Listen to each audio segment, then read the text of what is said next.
जय श्री महाकाल दोस्तों। हिंदू पंचांग में पौष मास को वर्ष का 10वां माह माना गया है। यह महीना मार्गशीर्ष के बाद आता है और इसके समाप्त होते ही माघ माह का आगमन होता है। जब सूर्य देव अपनी चाल बदलते हुए धनु राशि में प्रवेश करते हैं, तभी से पौष मास की शुरुआत मान ली जाती है। धार्मिक मान्यताओं के अनुसार यह समय तप, दान, ब्रह्मचर्य, उपवास और सूर्य की उपासना के लिए अत्यंत शुभ माना जाता है।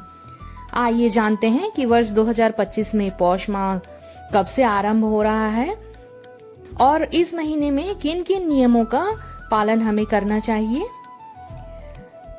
वर्ष 2025 में पौष मास का शुभारंभ शुक्रवार दिसंबर 5 तारीख को होने वाला है। हिंदू कैलेंडर के अनुसार यह दिन पौष कृष्ण पक्ष की शुरुआत का प्रतीक माना जाएगा। यह महीना लगभग 1 महीने तक चलेगा और इसका समापन शनिवार 3 जनवरी 2026 को होगा, जो कि पौष मास की पूर्णिमा सी होगी।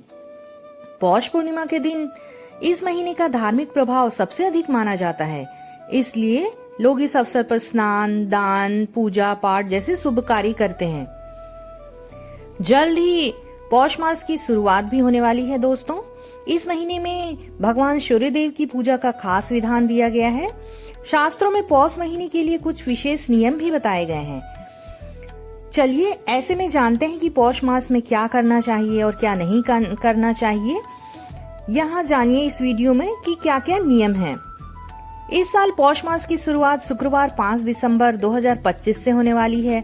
वहीं इस माह का समापन जनवरी 2026 को होगा, जो कि 3 जनवरी रहेगा। पौष मास में सूर्यदेव धनु राशि में प्रवेश करते हैं, इसलिए इस महीने सूर्यदेव की पूजा करना विशेष फलदायी माना जाता है।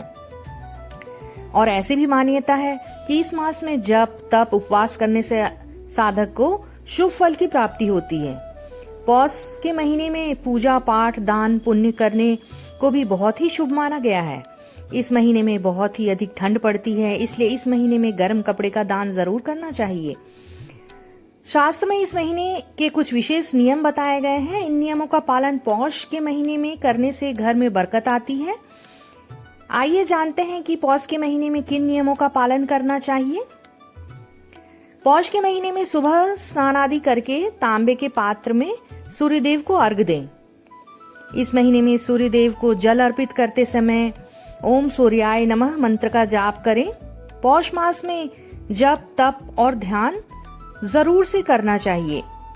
पौष मास का प्रत्येक दिन आध्यात्मिक साधना के लिए बेहद ही शुभ माना गया है।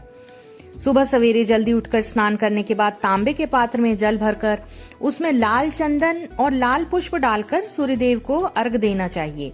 इससे व्यक्ति के जीवन में सकारात्मकता बढ़ती है।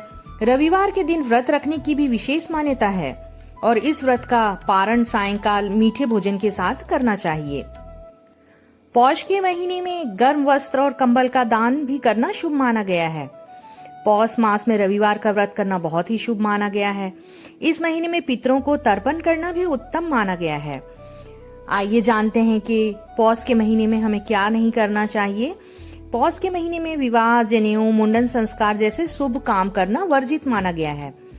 इस मास में मांस मदिरा का सेवन भी नहीं करना चाहिए। इस मास में अधिक नमक का भी सेवन करना वर्जित बताया गया है। शास्त्रों में इसे हानिकारक बताया गया है। पौष मास में मूली, बैंगन, उड़द और मसूर की दाल और तली हुई चीजों का भी सेवन नहीं करना चाहिए। पौष का महीना भगवान सूर्यदेव की पूजा के लिए समर्पित माना गया है। इस मास में भगवान सूर्य की पूजा के साथ साथ भगवान विष्णु की पूजा का भी अधिक से अधिक महत्व है। ये महीना पितरों की पूजा के लिए भी उत्तम माना गया है। इस महीने में दान पुण्य करने से साधक को सुख, समृद्धि और धन की प्राप्ति होती है। इस महीने हर रोज सूर्यदेव को जल अर्पित करें। इससे जातक को निरोगी काया की प्राप्ति होती है और करियर में तरक्की भी मिलती है। इसके साथ ही लंबी आयु का वरदान भी मिलता है हमें सूर्यदेव से। इस महीने में पितरों की आत्मा की शांति के लिए तर्पण करने से पितरों का आशीर्वाद प्राप्त होता है। इस मास में सूर्यदेव और चंद्रमा का संगम भी होता है, इसलिए इन दोनों की उपासना करने से मन की सारी इच्छाओं की पूर्ति होती है। पौष के महीने में दाल, चावल, खिचड़ी का दान करना भी उत्तम माना गया है।